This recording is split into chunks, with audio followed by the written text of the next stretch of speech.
wararka aan ka helino isbitaalka degmada Beled Xaawo ee gobolka Gedo Qaliil Hospital saacadii ugu dambeeyay waxa la keenay gabadhan sida aad u joogtaan. gabadhan ayaa waxa ay isticmaashay sida dhaqaatiirta isbitaalka ay noo cadeeyeen sunta dooliga dabadeedna halkaasi ay ku geeriyootay isbitaalka markii loo soo cararay.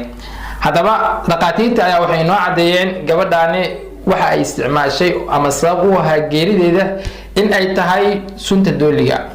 qaar kamid ah ehelka qaraabada oo aan la xiriirnay ayaa waxa ay noo cadeeyeen gabadhan in ay isku dhaceen ama ay isdagaaleen wiilka ayada la dhashay sababna u ahaa in ay isticmaasho sunta dooliga.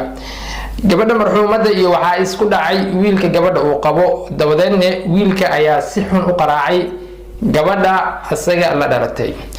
gabadha ayaa waxa lagu soo waramayaa in ay magaalada Iday aaday soo gaartay sunta dooliga dabadeedna halkaasi ay ku cabtay ama ay ku isticmaashay sunta dooliga.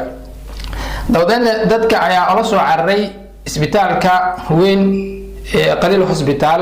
dabadeedna gabadha ayaa isbitaalka weyn ee Qaliil Hospital dadkii la soo cararay dabadeedna halkaasi ayay ku geeriyootay. gabadhan oo lagu magacaabo sida ehelka gabadha ay noo sheegeen Aamina Maxamed Barqad oo kamid ah dadka degan xaafada 8aad ee degmada Beled Xaawo.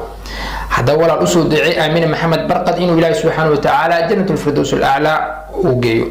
haddaba muuqaalka bilow ilaa ay dhamaad haddii aad nala socoto daawade fadlan muuqaalka like saar siina share gara si uu meel sare u gaaro.